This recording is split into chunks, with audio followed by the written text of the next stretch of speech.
Yes, this is the France 24 debate. After a week of rioting in the suburbs of the working class suburbs of Stockholm, we're discussing what had been touted around the world by economists as the Swedish model and how that's evolved over time. We're talking about it with France 24's very own Sarah Bertelsen. Also with us is Chile's Finance Minister Felipe Larraín, Bruce Stokes, Director of Global Economic Attitudes at the Pew Research Center, and Sunny Kapoor, Managing Director of Redefine, normally based in Brussels. You three gentlemen here today, thanks to your participation in the OECD forum. Bruce Stokes was mentioning just before the break how rising populism could alter the political and the economic gain.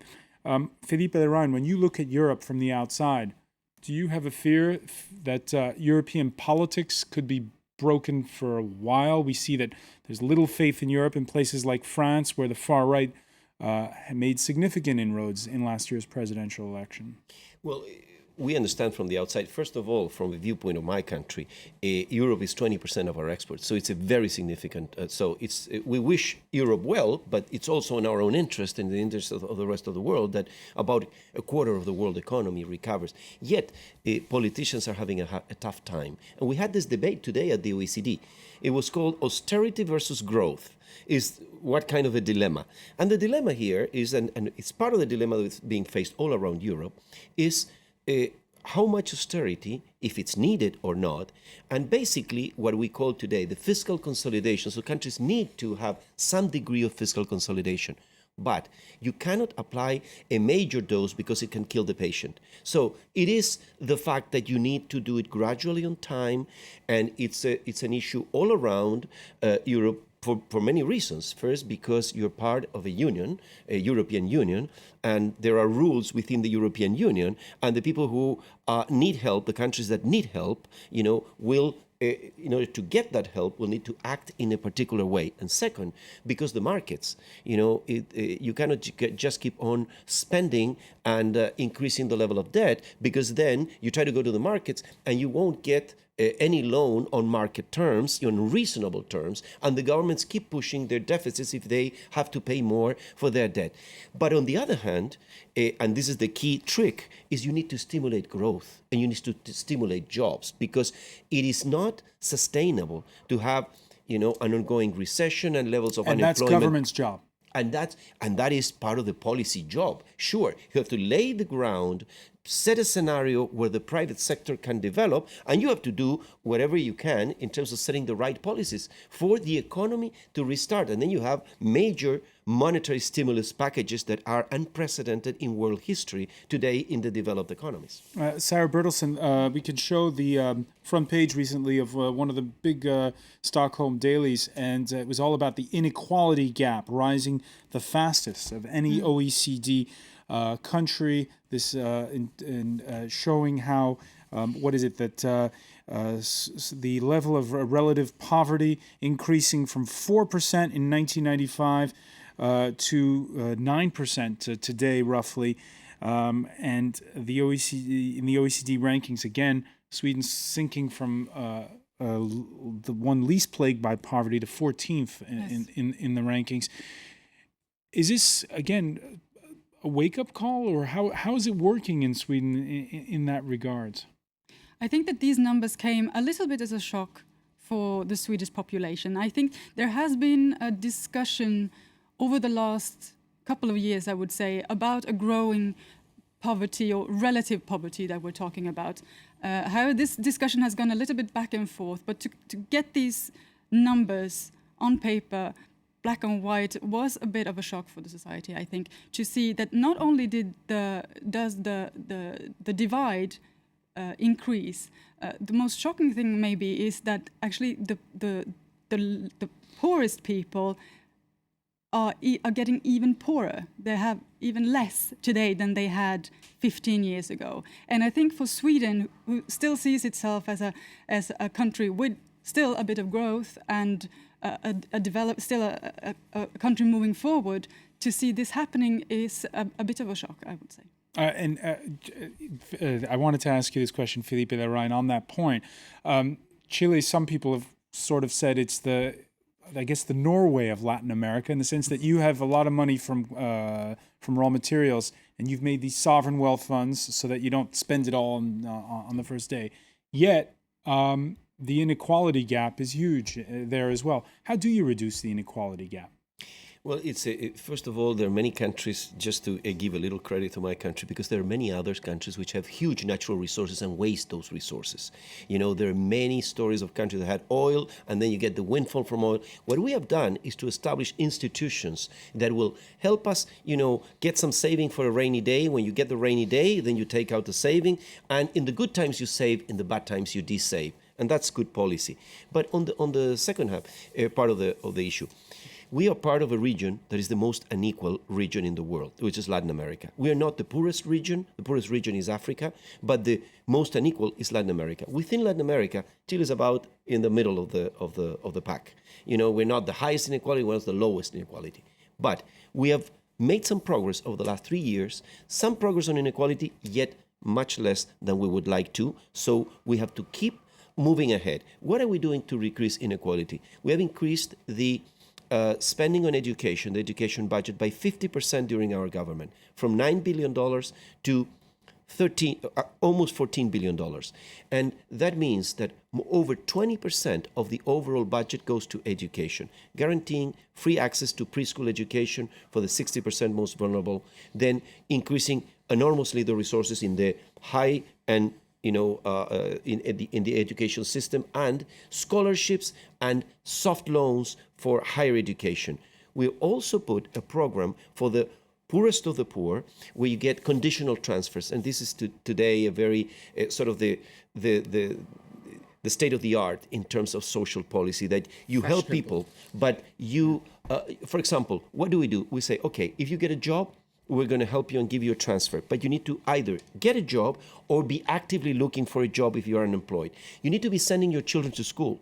You need to also have the vaccinations and the health checkups for the children. So all this implies that a family that is poor and is doing the right things, you're encouraging them to follow that. I would also add training as a very important, apprenticeship programs, because we have discovered also that the inequality, although the average inequality is relatively high, we have a higher inequality among the oldest cohorts, the oldest generation, and much lower inequality among the young, because education gets more evenly distributed. All right, so it's a concern obviously in South America, but Sani Kapoor, here in Europe, we're not expecting to see this inequality gap rise. But it's not just Sweden; it's all over Europe. Well, there are some very fundamental questions that now need to be asked, now being asked. The first is there a trade-off between expanding the size of the pie, the size of the economic pie, and the distribution of the pie? And traditionally, I mean, the theory that has dominated up until now is, at least in certain stages of the economy, there is a trade-off, that if you aim for faster growth, inequality is a natural outcome. And social democracy was partly a response to that, which accepts the inequality of income, but then actually changes and addresses through policies, redistribution, the inequality of outcomes, right? So that it doesn't actually continue generation to generation. Now, we are testing the limits of whether this is true or not. And one very important point is that it's amazing how much people will tolerate. And this is the classic example of a country like China, where the total size of the pie is increasing. And as long as I know that no matter how little my share is, if my size of the pie, how much I get tomorrow, is more than what I get today, then politics is easier, policy making is easier, and people's tolerance of inequality levels, high inequality levels, is very high. But the minute the pie stops growing, or worse, if it starts shrinking, that is where political and social conflict come into underplay. And this is, in Europe, a huge problem, because we are facing a situation where actually tomorrow doesn't particularly look better than today. In fact, in many countries, it looks worse than today. So the pie is going to shrink. And at the same time that inequality remains high and in certain places is rising, my future tomorrow looks very bad. And we have built a constituency of millions of unemployed people who have very little stake in society, who see very, very dark future. We are basically braced to have a massive scale of what we're seeing in Stockholm. All right, and I just want to say on that point, Bruce Stokes, you've just put out a report where you talk about the expectations of European voters, and those expectations are exactly what Sony Kapoor was describing. Right. How do you get from these surveys that say how gloomy people are, how gloomy they feel, to how do you get the politicians to draw important conclusions from them? Well, it seems to be a number of policy implications, and you can find them in the survey data. We ask people what they think to be the most important problem facing their country, what they want their government to prioritize.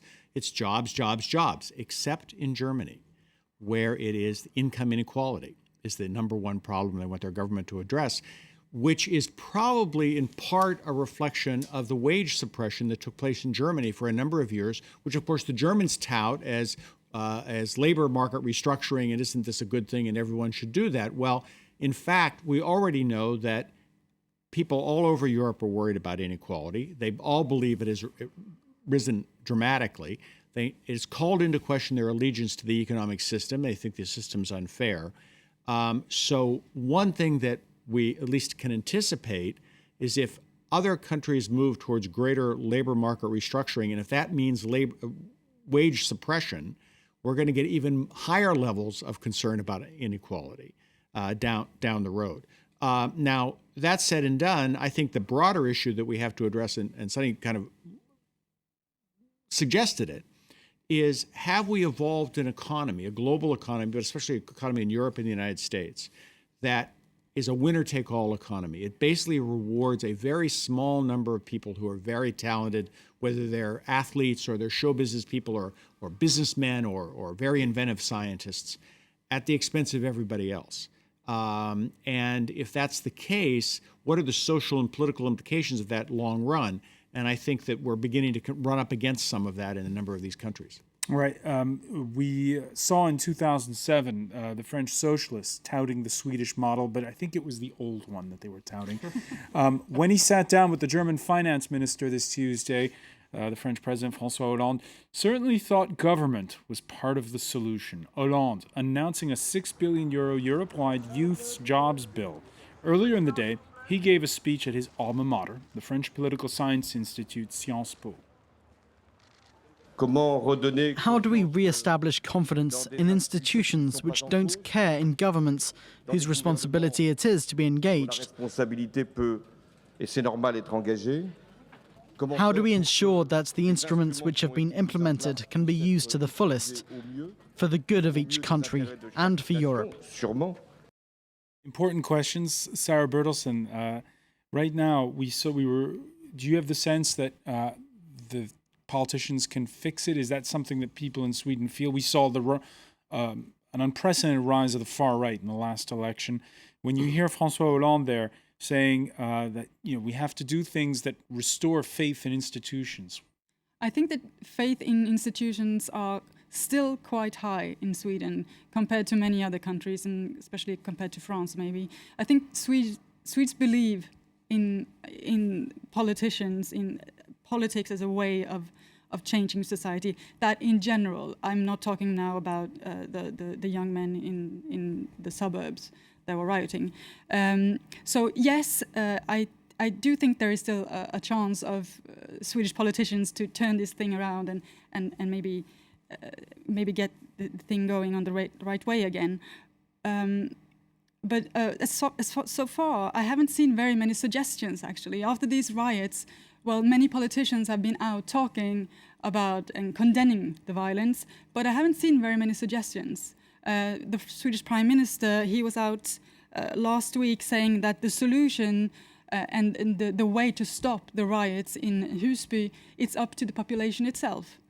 And does that mirror just a general leadership problem in Europe?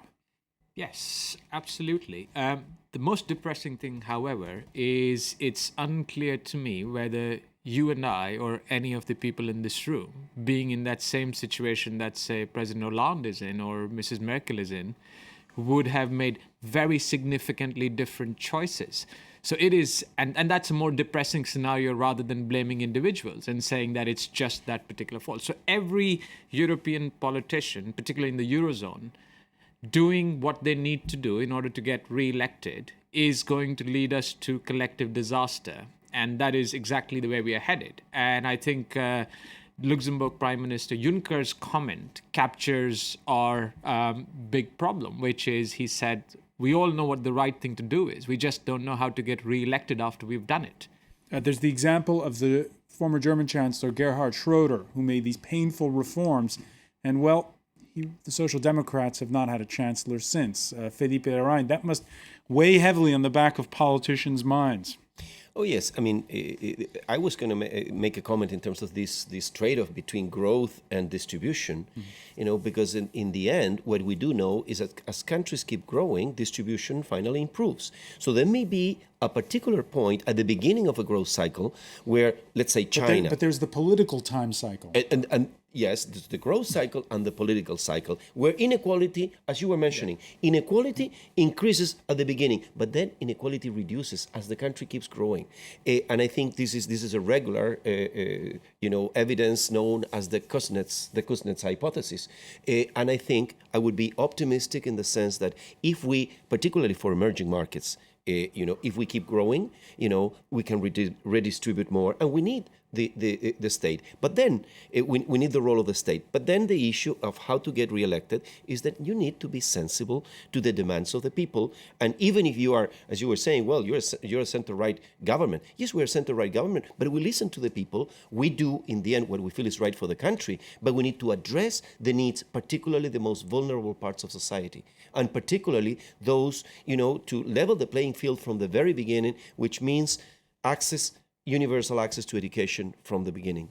All right, I want to thank you, Felipe Larraín. I also want to thank Sonny Kapoor, Bruce Stokes, and Sarah Bertelsen. Thank you for joining us here for the France 24 debate. Sorry to cut you off there before the